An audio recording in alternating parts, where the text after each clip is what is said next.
ಗಂಡನ ಸುಳ್ಳಿನಿಂದ ಗದ್ದುಗೆ ಏರಿದ ಸಾಗರ ಮಾರಿಕಾಂಬೆಯ ಜಾತ್ರೆಯ ರಹಸ್ಯ ನಿಮಗೆ ಗೊತ್ತಾ?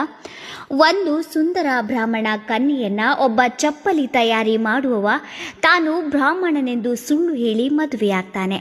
ಈ ದಂಪತಿಗಳು ಕಾಲ ಕಳೆದಂತೆ ತಮ್ಮ ಪುಟ್ಟ ಮಗನೊಂದಿಗೆ ಸುಖ ಸಂಸಾರವನ್ನ ನಡೆಸ್ತಾ ಇದ್ರು. ಒಂದು ದಿನ ಆ ವ್ಯಕ್ತಿ ಕಾಡಿನ ಮಧ್ಯೆ ಕೆಲಸಕ್ಕೆ ಹೋಗುವಾಗ ತನ್ನ ಮಗನೊಂದಿಗೆ ತೆರಳುತ್ತಾನೆ. ಅಲ್ಲಿ ತನ್ನ ಮೂಲ ವೃತ್ತಿಯಾದ ಚರ್ಮದ ಚಪ್ಪಲಿಯನ್ನ ತಯಾರಿಸುತ್ತಾನೆ.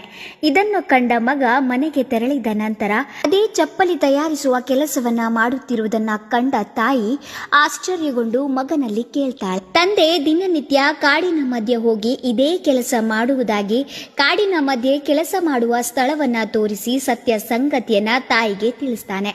ಈ ಸತ್ಯವನ್ನರಿತ ಆಕೆ ಕೋಪಗೊಂಡು ತಾಳಿದ ರುದ್ರಾವತಾರಕ್ಕೆ ಹೆದರಿ ಅವನು ಕೋಣದ ಶರೀರದ ಒಳಗೆ ಸೇರಿಕೊಳ್ತಾನೆ.